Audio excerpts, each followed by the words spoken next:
پاکستان کا امریکہ بھی شکر گزار ہے اور ایران بھی، کیونکہ پاکستان نے پہلا دور جو اسلام آباد میں ہوا تھا مذاکرات ایران کے J D Vance, Jared Kushner اور ان کے دماد وٹکاف، اور اس کے علاوہ باکر غالیباف جو ایران کے سپیکر ہے، عباس ارکچی اور دیگر قائدین نے آ کر ملاقات کی، لیکن ڈونلڈ ٹرمپ منٹ بعد جے ڈی وینس ان کے جو وائس پریزیڈنٹ ہے کہا جاتا ہے نہ صرف ٹرمپ سے ہر 10 منٹ بعد ٹیلی فون پہ بات کرتے تھے بلکہ نیتن یاہو سے بھی، اسرائیلی پرائم منسٹر سے بات کرتے تھے، جس کی وجہ سے مذاکرات کسی حتمی نتیجے پر نہیں پہنچ سکے۔ اب ڈونلڈ ٹرمپ نے اچانک کہہ دیا ہے کہ کل رات اس نے ایک آخری بیان دیا تھا کہ ایران کے ساتھ مذاکرات کے بہت قریب پہنچ چکے ہیں اور آئندہ 48 گھنٹے میں مذاکرات کی فائنل شیپ ہو جائے گی اور دنیا بھر میں جنگ ختم کر لیں گے، اور بحر ہرمز سے ہم نے اپنی فوج کو فریڈم کو پیچھے کر لیا ہے۔ لیکن ساتھ ہی کچھ دیر بعد 2 گھنٹے بعد انہیں خیال آیا اور انہوں نے کہا نہیں، اگر ایران نے ہماری شرائط کے مطابق ہم سے متفق نہ ہوئے تو ہم دوبارہ نہ صرف بحر ہرمز بلکہ ایران پر پہلے سے شدت سے زیادہ بمباری کریں گے۔ ان کے اس بیان کے مختلف بیانات پر جو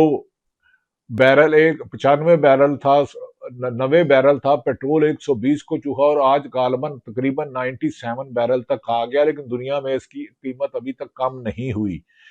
ناظرین، بعض لوگ کہتے ہیں کہ امریکہ کا یہ بیان کہ ہم مذاکرات کے قریب پہنچ گئے 48 گھنٹے میں دنیا خوشخبری سنے گی، اور اگلے لمحے کہتے ہیں اگر ایران یعنی کہ یورینیم بھی ہمیں دے، بحر ہرمز بھی کھولے، اور جو ان پر سینکشن لگائی ہوئی ہیں 40 سالوں سے وہ بھی نہیں کرنا، تو جس پر ایران کے صدر مسعود شنجان اور باکر والیکاف اور عباس ارکچی جو ان کے دورے پہ گئے ہوئے ہیں، ان کا چین کا دورہ چینی میڈیا کے مطابق اور ایرانی میڈیا تسنیم نیوز کے مطابق کامیاب رہا۔ چین نے کہا کہ ایران کے ساتھ امریکہ اور اسرائیل نے جنگ چھیڑ کے عالمی قوانین کی خلاف ورزی کی ہے، اور اب امریکہ کو بحر ہرمز کو ناکہ بندی کرنے کو برداشت نہیں کیا جائے گا، اور انہوں نے کہا ایران جو چین کو تیل دیتا ہے وہ عالمی قوانین کے مطابق، ایگریمنٹ کے مطابق دیتا ہے، ہم ایران کی امریکہ کی بندش کو نہیں مانتے۔ انہوں نے کہا جن ریفائنری پر انہوں نے پابندیاں لگائی ہیں ہم ان پابندی کو نہیں مانتے۔ انہوں نے عباس ارکچی کو یقین دلایا کہ بحر ہرمز چین ایران کے ساتھ ہے اور وہ سمجھتا ہے کہ اس پر یہ جنگ مسلط کی گئی ہے، اس نے جنگ نہیں چھیڑی بلکہ جوابی حملہ کیا ہے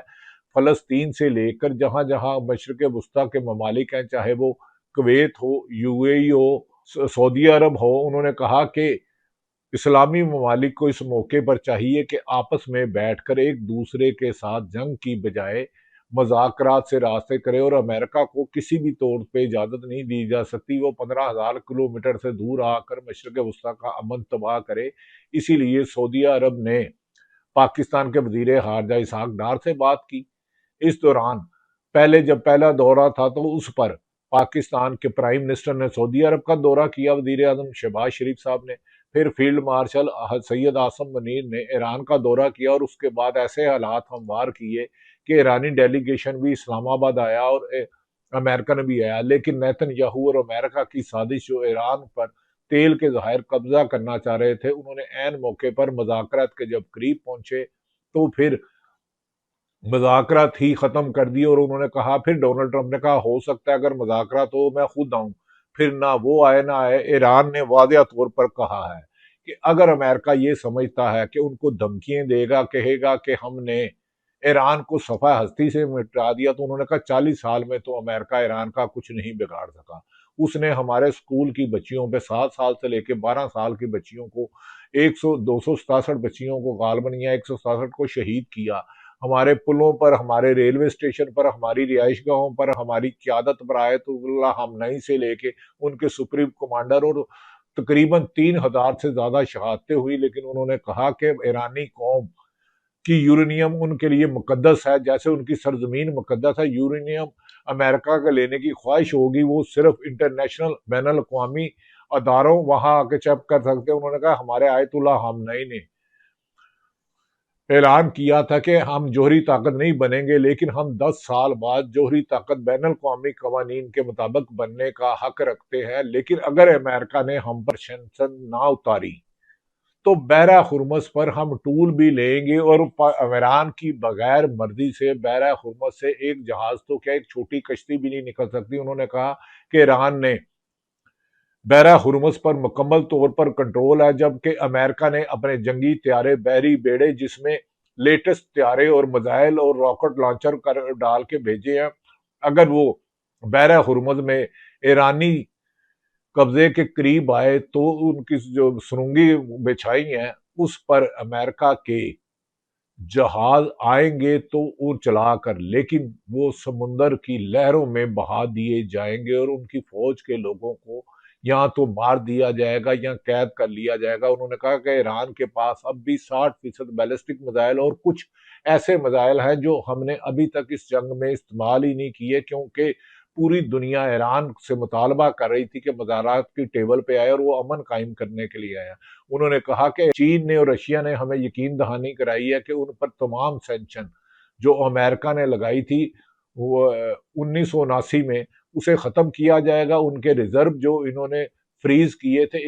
غالباً 100 سے لے کے 120 ارب ڈالر ہے، ان پر پابندی اٹھائی جائے گی، ان کو پیسے دیے جائیں گے، اور ایران کے پاس دنیا میں خطے میں سب سے زیادہ آئل کے ریزروز ہیں، اور اب دنیا میں ایران اپنے آئل کے ریزرو بین الاقوامی قوانین کے مطابق بیچے گا، اور اگر امریکہ نے اس میں رکاوٹ ڈالی تو امریکہ کو اب اسرائیل کے مدد کرنے کے قابل بھی نہیں چھوڑیں گے۔ دوسری طرف 3 روز قبل یو اے ای نے مبینہ الزام لگایا تھا کہ ایران نے یو اے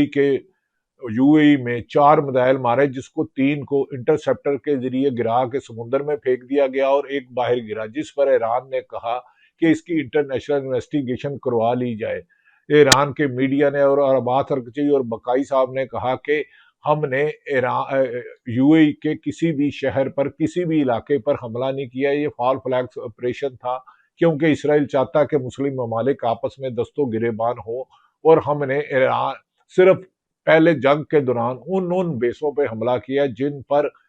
مشرق وسطیٰ میں ایران کے خلاف بیسس سے حملہ کیا جاتا تھا۔ انہوں نے کہا کہ یہ جو یو اے پہ حملہ ہوا یہ انہوں نے نہیں کیا، یہ اسرائیل کی ایک مبینہ چال لگتی ہے۔ ناظرین، دیکھنا یہ ہے کہ آنے والے دنوں میں ڈونلڈ ٹرمپ انٹرنیشنل مارکیٹ میں تیل کی قیمتیں سٹے اور سٹاک ایکسچینج میں اتراؤ جڑاؤ کے لیے بیانات بدلتے ہیں کہ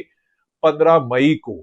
امریکہ کے صدر ڈونلڈ ٹرمپ نے چین کا دورہ کرنا ہے، اور بعد امریکن میڈیا جس میں سی این ہے وہ دعویٰ کر رہا ہے کہ امریکہ چاہتا ہے کہ ایک بڑا حملہ اس دوران بحیرہ ہرمز پر کرے، لیکن جب اسے پتہ چلتا ہے کہ چین نے انہیں سیٹلائٹ انفارمیشن دی ہے، رشیا ان کی مدد کر رہا ہے، تو وہ ڈرتا ہے کہ کہیں نہ اگر زمینی فوج ایران کی زمین پر اتاری تو اس کے بہت بڑا نقصان اٹھانا پڑے گا۔ اس کے پہلے بھی کئی جہاز جب آپریشن کیا گیا تھا پائلٹ کو لینے کے لیے، کئی جہاز ایران نے مار گرائے تھے، اور اب وہ اس پوزیشن میں امریکہ میں لوگ اس کے خلاف ہیں کہ نیتن یاہو کی دوستی میں امن تباہ کریں۔ دوسری طرف ناظرین، پاکستان کے حالات بھی تشویشناک ہوتے جا رہے ہیں۔ پاکستان کے حالات میں بھی پاکستان میں انصاف کا حصول خواہش سے زیادہ ناممکن ہو چکا ہے۔ اپوزیشن جماعت میری مراد Pakistan Tehreek Insaf P T I Imran Khan سے منگل کے روز اس کی بہنوں کی ملاقات نہیں کرانے دی گئی، حالانکہ آئین کے مطابق ہر منگل کے روز اور اسلام آباد ہائی کورٹ کا واضح ہدایات ہے کہ ان کی بہن کو اور جمعرات کو وکلا اور پارٹی کے لوگوں کو ملاقات کرے۔ آخری ملاقات دسمبر میں کروائی گئی۔ اس دوران عمران خان کی بنائی چلے گی، انہیں 4 رات کے اندھیرے میں ہسپتال لے جایا گیا، اور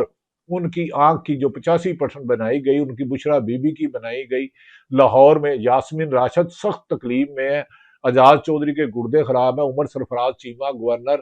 ان کی بھی حالت غیر ہے، لیکن انسانی حقوق کی پامالی اور قیدیوں کو حقوق پامال کیا جا رہا ہے۔ ناظرین، منگل کے روز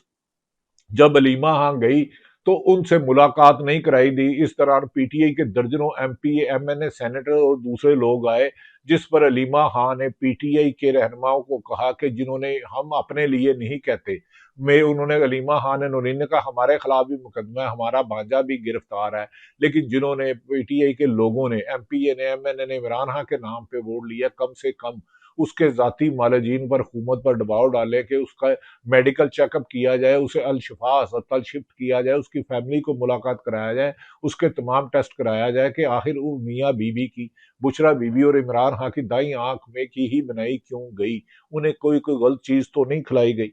ناظرین، اس سلسلے میں گزشتہ روز منگل کو سیل افریدی کے وزیر اعلیٰ کے پی کے وہاں نہیں پہنچ سکے۔ سیل افریدی پہلے تو بظاہر ان پہ بڑا کرنٹ لگتا تھا، اب لگتا ہے کہ وہ خاصے بیک فوٹ ہو چکے ہیں اور پی ٹی آئی کے اندر سے پاکستان تحریک انصاف سے ان پر سخت تنقید کی جا رہی ہے۔ اس سلسلے میں سینئر بزرگ سیاستدان جو عمران خان سے بڑے مخلص ساتھی ہیں، آدم سواتی نے بھی کہا ہے کہ یہ حکومت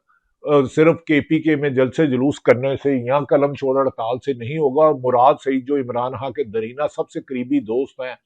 انہوں نے 2 روز قبل اپنے ٹویٹ پہ کہا تھا کہ عمران خان کے رہائی کے لیے پی ٹی آئی کوئی حکمتیں نہیں بنا رہی۔ جب انہیں کہہ رہے ہیں کہ موومنٹ چلائی جائے تو وہ کہتے ہیں طریقے تحفظ آئین پاکستان کو یہ ذمہ داری دی ہے، جبکہ طریقے تحفظ پی ٹی آئی کے لوگ جو منتخب ہوئے ہیں، جو عمران خان سے بلہ کا نہال لیا تھا، وہ طریقے تحفظ آئین پاکستان کے نام سے منتخب ہو کر اسمبلی میں نہیں پہنچے، عمران خان کے نام پر ووٹ ملے ہیں جن سے نشان بھی چھین لیا گیا تھا۔ صرف عمران خان کے نام سے ہی 200 سے زیادہ سیٹیں انہیں ملی جنہیں فارم 47 کی طرح چوری کیا گیا۔ گزشتہ روز علیمہ خان کے مطابق انہیں سہیل افریدی نے ٹیلی فون کر کے یقین دہانی کرائی ہے کہ آئندہ منگل کو یعنی کہ 12 مئی کو جب وہ جیل کے باہر اڈیالہ جیل اپنے بھائی کے ملنے آئیں گی تو وزیر اعلیٰ سہیل افریدی اپنے تمام وزراء بشیر اور ایم پی اے کے ہمراہ وہاں آئیں گے۔ گزشتہ روز سے وزیر اعلیٰ خیبر پختونخوا بڑکے تو بہت مارے ہیں، لیکن عملی طور پر حکمت عملی عمران خان کے رہائی کے لیے کوئی تحریک نہیں چلا سکے جسے حکومت کو ٹائم ملے۔ منصیرہ میں وزیر اعلیٰ خیبر پختونخوا اور ان کے دیگر قائدین جنید اکبر خان، مینا خان، شفیع جان اور دیگر قائدین اور کچھ لوگوں نے اور خطاب کیا ہوگا۔ انہوں نے منصیرہ میں جلسے میں خطاب کرتے ہوئے خاصی تلخی الفاظ استعمال کی، لیکن عملی طور پر کوئی حکمت عملی نہیں دی کہ عمران خان کو رہائی کرنے کے لیے پرامن لانگ مارچ کیا جائے گا، پنجاب میں موومنٹ نکل جائے گا۔ پنجاب کے سیاستدان تو خواب میں سوئے ہوئے ہیں، نہ کسی ایک شہر میں ممبر سازی مہم کی گئی ہے، نہ جلسہ کیا جاتا، نہ ریلی نکالی جاتی ہے۔ صرف چند لوگ اپنی فوٹو سیشن پہ سوشل میڈیا پر تصویر 5-10 بندوں کی وائرل کرتے ہیں اور گم ہو جاتے ہیں۔ ناظرین، گزشتہ روز عمران خان کے بارے میں ملاقات کے بارے میں جسٹس اسلام آباد ہائی کورٹ کے جسٹس ارباب طاہر نے کہا تھا کہ اڈیالہ جیل کا سپرنٹینڈنٹ عمران خان کے وکلا سے ان کی ملاقات کرائے اور خود ذاتی طور پر جیل میں پیش ہو کر بتایا کہ توہین عدالت کیوں کر رہا ہے۔ گزشتہ روز بھی یعنی کہ بدھ والے دن بھی سپرنٹینڈنٹ اڈیالہ جیل نے نہ تو عدالت کا حکم پر ان کی ملاقات کرائی اور نہ ہی وہ ذاتی حیثیت میں عدالت میں پیش ہوئے۔ اگر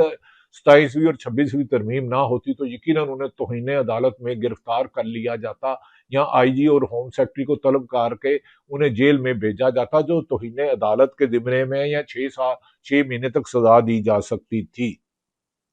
ناظرین، یہ وہ حالات ہے کہ پاکستان میں پورے پاکستان کی حکومت نے حاتم طائی کی قبر پر ٹانگ مار دی ہے۔ بجلی کا یونٹ جو 25-30 روپے تھا اسے 100 روپے تک لے گئے، 65 روپے تک لے گئے، 300 یونٹ تک۔ اب بجلی کے یونٹ پہ 1 روپیہ، 1 ٹیڑی پیسہ کمی کی، یعنی کہ 300 یونٹ جلانے والوں کو 3 روپے بچیں گے اور اس کا بل 300 یونٹ جلانے والوں کا 15,000 آئے گا۔ خود آپ اربوں روپے کے جہاز لیں، آپ سرکاری 40 سرکاری پروٹوکول کی گاڑیوں میں جائیں، اڈیالہ جیل میں جانے والے راستوں پر آپ ہزاروں کنٹینر لگا دیں، عوام کے لیے اڈیالہ جیل کو نو گو ایریا بنا دیں۔ سابق وزیر اعظم کو ان کی بہنوں، ان کے وکلا سے ملاقات کی اجازت نہ ہو، سلمان اکرم راجہ سے لے کر ہر پی ٹی آئی کے کارکن پر درجنوں مقدمات اور لاکھوں چھاپے ہوں، تو ایسے میں ملک میں نہ سیاسی استحکام آ سکتا ہے اور معاشی تباہی کی داستانیں تو زبان زد عام ہے۔ چند روز قبل پاکستان کے پاسپورٹ جو کہہ رہے تھے گرین پاسپورٹ کی عزت ہے، آرمی ریکنگ آئی ہے جس میں پاکستان آخری 4تھے نمبر پہ ہے، ہم سے نیچے شام، افغانستان اور عراق ہے۔ تو پاکستانی پاسپورٹ کی عزت ہوگی جب ملک میں آئین اور قانون کی حکمرانی ہوگی، انتقامی کارروائیاں ختم ہوگی۔ یہ حکمرانوں کو سوچنا ہوگا، اقتدار تو آنی جانی ہے۔ جس دن عمران خان رہا ہوا اور صاف شفاف الیکشن ہوئے تو موجودہ حکمرانوں کے لیے شاید جیل کے دروازے کھلے، کیونکہ کچھ لوگ جن کے خلاف اربوں روپے کی پیپلز پارٹی نے نون لیگ پر اور نون لیگ نے پیپلز پارٹی پر اربوں کی کرپشن لگایا، مل کر لٹو پھٹو تو کٹو کی پالیسی پہ چل رہے ہیں۔ تمام حالات آپ کے سامنے رکھے، کمنٹ سیکشن میں اپنی رائے دیجیے گا۔ پاکستان زندہ باد۔